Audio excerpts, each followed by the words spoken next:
there if what I was doing in the world, albeit important and meaningful as far as I saw it, was it deserving to have a seat at this table? Several conversations. There's a conversation with you? With Harry. About how dark your baby is going to be? Potentially, and what that would mean or look like. Since Prince Harry and Meghan Markle stepped away from royal duties, the world has been in a spiral, and the royal family took their decision as a big slap in the face.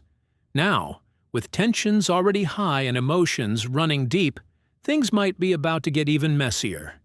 A fracture in this bond that had been so close came from. The FBI reportedly found something at Prince Harry and Meghan Markle's estate. What they found has crossed every line possible, and the royals are said to be borderline furious, not just because of what was uncovered, but because of what it could mean if it goes public. So what exactly was found? Join us as we unravel the details. The shocking discovery. Just when we thought things couldn't get any worse for Prince Harry and Meghan Markle, they did. Imagine being not just any prince, but the Prince of England and getting denied a visa because of your history with drug use. But that's not even the worst part. The real shocker? The FBI reportedly did a full sweep of the Duke and Duchess of Sussex's mansion, and what they found was downright implicating. Some sources speculate drugs were uncovered. Others suggest it was something even more damning. Curious to find out what was found? Keep watching, because this story is just beginning. The speculation around drugs being found didn't come out of nowhere. It stemmed from Prince Harry's own words in 2023. In his explosive memoir Spare, he essentially admitted to using drugs. But that admission didn't just shake readers. It set off alarm bells in the U.S. conservative think tank, began questioning why Prince Harry was even allowed into the country in the first place. His open discussion of past drug use raised serious questions about how he answered the visa application form in the first place. Because when foreigners apply for a U.S. visa, they're asked point-blank about any history of illicit substance use or drug-related offenses. And here's the twist. Past substance use automatically equals denial. Harry, who moved to the U.S. 5 years ago with Meghan and their son Archie, later welcomed their daughter Lilibet on American soil. But in 2023, when Spare hit the shelves, it brought more than just media buzz. In it, Prince Harry detailed his use of cocaine, marijuana, and psychedelic mushrooms as both a teenager and an adult. He even reportedly admitted that cocaine wasn't much fun, and it didn't make him happy, but it made him feel different. And that was the main goal. Shocking, right? And so Harry's attempt to be honest about his past had completely backfired. While this revelation may have helped bring clout and sell books, it also put a target on Harry's back in the U.S., where he now lives and works. All of this led to serious legal action as the Heritage Foundation, a U.S. conservative think tank, filed a lawsuit under the Freedom of Information Act. Their goal? To find out exactly what Prince Harry wrote on that immigration form. The foundation argued that media coverage of Prince Harry's admitted drug use raised serious questions. Had the royal lied on his immigration paperwork? Or worse, had he been granted special treatment when entering the U.S.? They insisted there was intense public interest in knowing whether the Duke had been completely truthful on his visa application. At first, it seemed like the matter was put to rest. In September 2024, District Judge Carl Nichols declined the request. According to royal commentator Juliet Reedon, the judge said there wasn't enough public interest to override Harry's privacy, and that seemed to be the end of it. But then, things took a sharp turn. Harry has settled his long-running legal battle in the UK against Rupert Murdoch's news group's newspapers. Royal commentator Juliet Reedon joins us. Reedon said the Heritage Foundation appealed, and surprisingly, the same judge reversed his ruling. This means the redacted documents are now set to be released documents that could spell real trouble for Prince Harry. We were expecting to see Prince Harry there in the UK over the course of this trial, which was expected to run for 8 weeks. But I think that Prince Harry can certainly feel very happy with this result. I think Reardon hinted that what's inside those files might be very tricky for the Duke. What's murky is the type of visa Harry entered the US with. According to Reardon, there's speculation that Prince Harry might have entered the US under an A1 special visa. I don't think so. Overnight I tried to talk to the palace and nobody is wanting to comment on this. I think they're leaving this as out there for Prince Harry. I'm sure that they will be also happy that A rare category typically reserved for heads of state and royals. If that's true, he may have never even been asked about his drug use during the application process, which could change everything. But following all this drama, Harry hasn't said anything which isn't surprising, as saying something could be even messier for him. In an interview with the New York Times, the prince simply said he very much enjoys living in the United States, and he enjoys bringing up his kids here. No mention of the visa drama, no response to the swirling controversy. But all of this makes us wonder, could Harry actually lose his visa? The truth of the matter is no one knows yet. Everything hinges on what's inside those redacted documents. If they show he was dishonest on the form, then the consequences could be severe.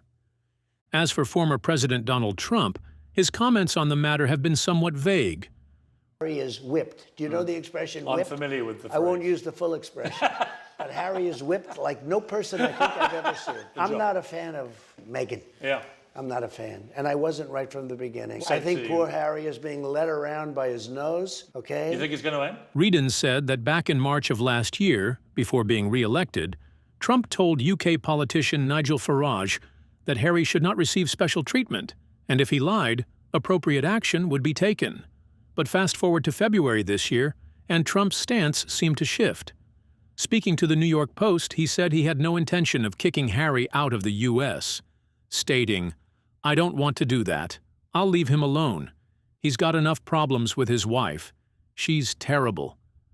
Reardon believes if Harry were to be deported, it would be catastrophic for the Sussex family, especially now that Meghan has launched a new business and they've fully settled into life in Montecito. But all of this makes us wonder, where is the royal family in all of this, and what have they said? Well, the answer is nothing. Not a word. And we all know why. But if you don't, stick around, because what you're about to hear might just make your jaw drop. So let's rewind. Questionable things. Prince Harry mentioned in his book, Spare. If there is one thing we know about Prince Harry, it's that he somehow always manages to be knee-deep in controversy. Video published to his Sussex Royal Instagram page, Prince Harry has just publicly addressed the decision by him and his wife Meghan to leave their royal lives behind. And much of that started, or at least exploded, when he dropped his bombshell memoir, Spare. Now, if you remember when Spare first hit the shelves, it was chaos. The book was filled with raw, emotional, and, let's be honest, scandalous revelations. I don't see it as cutting at all. My brother and I love each other. I love him deeply. There has been a lot of pain between the two of us, especially the last 6 years.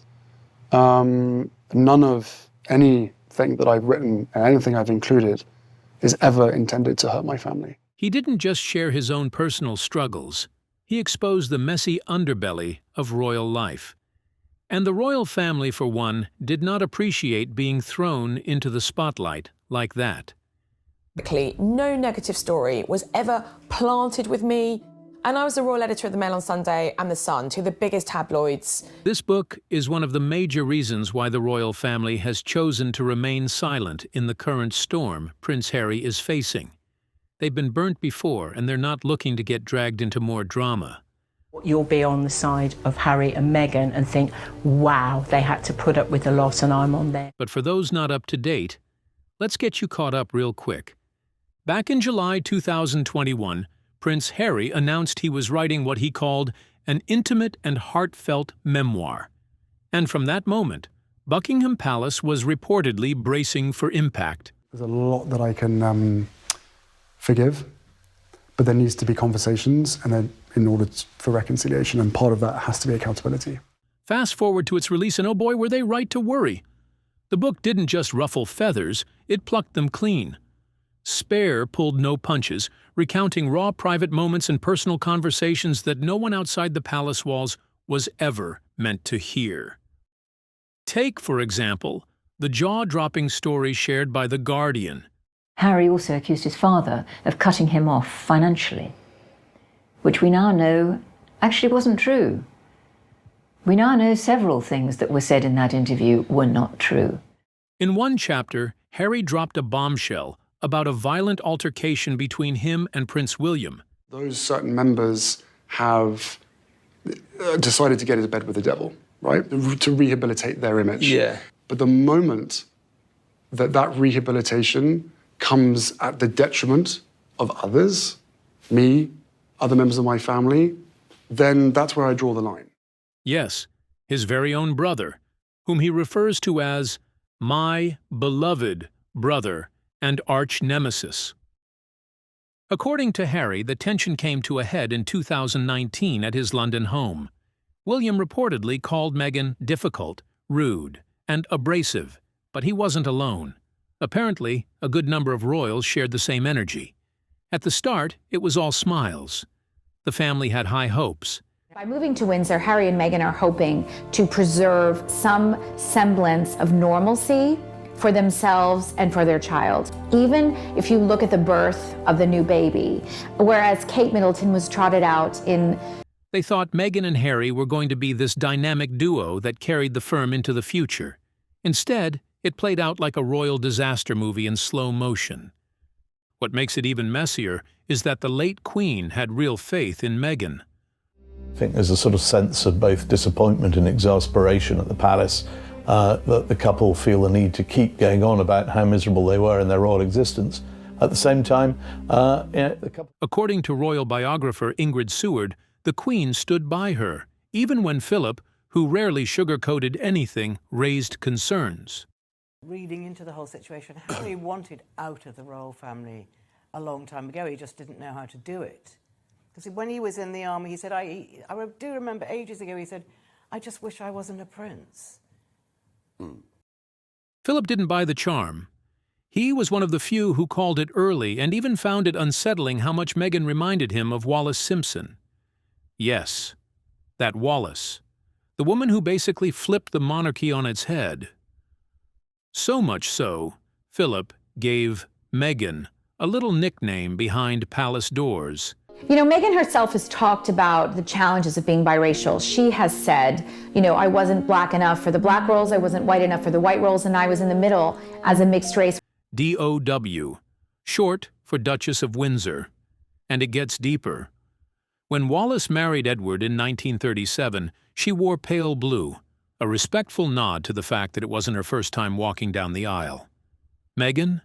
She went full fairy tale, white Givenchy gown, long sleeves, bateau neckline, the whole royal fantasy. It was her second marriage, but the dress was all first-time bride. To be a core number of staff who would have been retained to run some kind of operation here for them. They've decided against that. They're severing all ties. It's a really strong signal that they are off on their own now in America and Canada. And apparently the Queen noticed. Lady Elizabeth told Seward that the Queen only ever made one remark about the entire wedding. The dress was too white. Cold, subtle, and classic Liz. Translation? A divorcee showing up to St. George's Chapel in virginal white was doing too much. But Meghan wasn't exactly in a subtle mood. If the dress didn't make that clear, the 16-foot-long veil did. Lace-trimmed and embroidered with flora from all 53 Commonwealth nations, it was a statement piece, if there ever was one. The Queen reportedly questioned the need for a veil altogether. After all, tradition didn't call for it, especially not for a second wedding.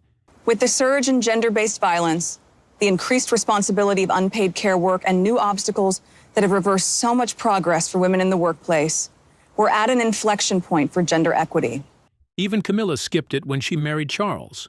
But Meghan was there to make an entrance. And William? He wasn't buying any of it.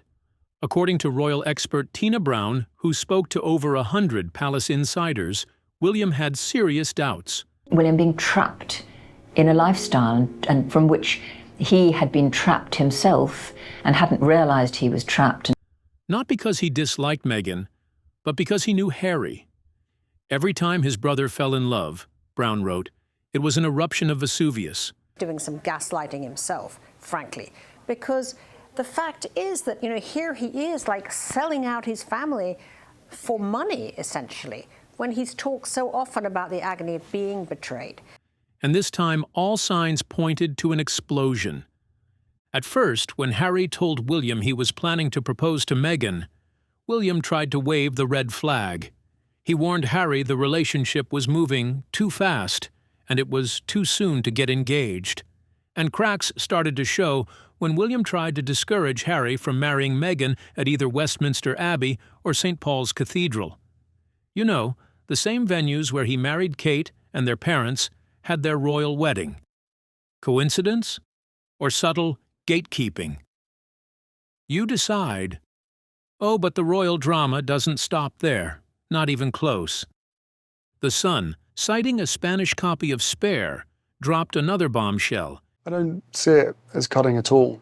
My brother and I love each other. I love him deeply.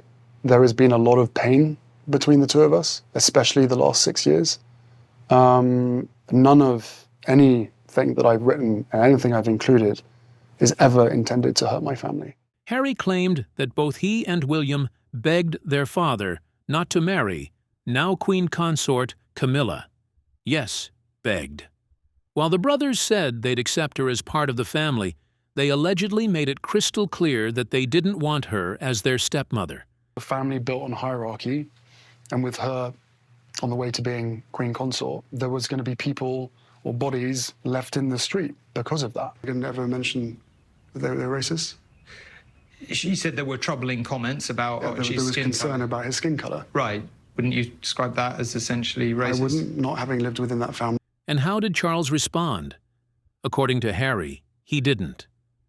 Because of this dynamic, at some point in the book, we see Harry accusing Camilla of leaking private conversations to the press. Yes, the same crime he was accused of by William. So not only was Harry painting Camilla as a calculated operator, but he also subtly suggested that Charles either allowed it or didn't care enough to stop it. However, King Charles was more concerned about the impact of Spare on Camilla than on himself. Yep, his own reputation, not his top priority. But if Harry takes a pop at Camilla, that's what really rattles him. But the hits didn't stop with Camilla. Oh no, Spare dove headfirst into some of the darkest, most painful royal rumors. And we're talking about the James Hewitt situation. Yeah, that rumor. Harry straight up confirms in Spare that his father used to joke about the rumor that he wasn't Harry's real dad, but James Hewitt, Diana's former lover, was. And not just in passing. Harry claims Charles would laugh and say things like, "Who knows if I'm really the Prince of Wales? Who knows if I'm even your real father?" So I think it was a very difficult time for them, and during that, sort of the years after Diana's death. Imagine being a kid, hearing that from your own dad, though Harry claims in the book that Diana didn't even meet Hewitt until after he was born. But the damage, had already been done at this point. Now let's talk about another wound. The moment Harry learnt about the passing of Queen Elizabeth II. You'd think, with all that's happened, maybe someone would have told him directly right, but that wasn't the case at all. According to Sky News, Harry found out his grandmother had died. From the BBC website. Not from a phone call, not from his family. And when he tried to join the grieving family at Balmoral, Charles allegedly told him Meghan wasn't welcome. Sad, right? But if there's one thing the Sussexes have mastered, it's the art of moving on fast. Father on the one hand, and they're also dealing with it as the protector of an ancient dynasty. And we have seen that how, as protectors of the ancient dynasty, when they need to, they act brutally, as they did with Prince Andrew when they removed him from public office. Harry and Meghan are currently soaking up life in the U.S., all smiles and sunshine. But just when it seemed like things had finally quieted down, boom! Controversy came knocking again. And no, it's not the whole visa saga, though that one's still simmering. This time, the drama is twofold: a fiery charity fallout and a not-so-sweet jam business making sour headlines. A new controversy. Let's start with Harry. The Duke of Sussex recently stepped down from a long-standing charity role in Africa, but the exit wasn't exactly graceful. According to reports, the departure came amid a swirl of accusations: racism, bullying, mismanagement, you name it. Claims and counterclaims flew like confetti, and suddenly, Harry's philanthropic glow-up started to look more like a PR meltdown. Royal commentators didn't hold back either. Some are now branding the entire Sussex image as, quote, toxic. And just when you thought that was the week's big scandal, enter Meghan with a freshly launched lifestyle brand and a fresh round of backlash to match. Meghan had been teasing the project for months.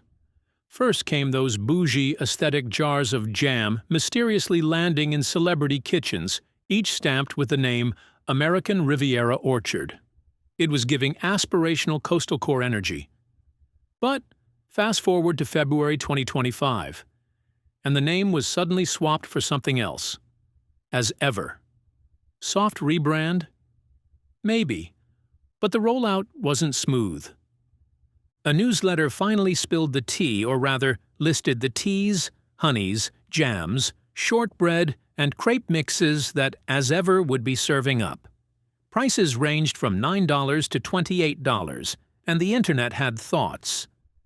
Critics weren't just side-eyeing the product line. They were dissecting the whole aesthetic. One hot topic? The logo. The logo in question is pretty enough. A gold-on-white emblem framed by an elongated octagon, featuring a palm tree flanked by twin hummingbirds. It's serene, it's chic, it's very Montecito. But now it's at the center of a potential legal dispute. An anonymous source told Vanity Fair that the brand chose the tree as a reference to Markle's home in California, while the hummingbirds are a favorite of Markle's husband, Prince Harry. So, while Meghan was hoping for a graceful entrance into the lifestyle space, the critics came ready. But some outside viewers have been skeptical of the inspiration behind the design. Critics noted that the design looked oddly similar to the historic coat of arms used by Porreres, a small town in Majorca, Spain, since the 1400s. In an interview with The Sun in February, the mayor of Porreres, Francisca Moraveni, said she was considering legal action against As Ever for the logo, though she admitted that such a challenge might be too costly for the town to pursue. Venny reportedly expressed that they didn't want their coat of arms to be distorted or misused. She pointed out that the only difference between the logos was the choice of birds. Markle's featured hummingbirds, while the original included either swallows or pigeons, depending on which historian one asked. She later told El País that in her opinion, the design was a total copy. The change of brand name from American Riviera Orchard to As Ever has also drawn some unwanted attention to Markle's business. In her Instagram announcement video, Markle explained that she originally chose American Riviera to represent her neighborhood, Santa Barbara. However, she found the title too limiting, as it would restrict her product line to items manufactured and grown in that area. She added that she opted instead for As Ever, a name, she said, had been secured back in 2022. According to filings with the United States Patent and Trademark Office, Markle's team applied for the As Ever trademark on September 17, 2024. While the application was greenlit by the examining attorney, it hadn't been published as of March 26th. But the launch has stirred more than just a little buzz. Shortly after announcing the rebranding from American Riviera Orchard to As Ever earlier this year, 2 other businesses with the same name have come forward to express surprise. The first is a New York-based clothing brand called As Ever, run by Mark Kolsky since 2017.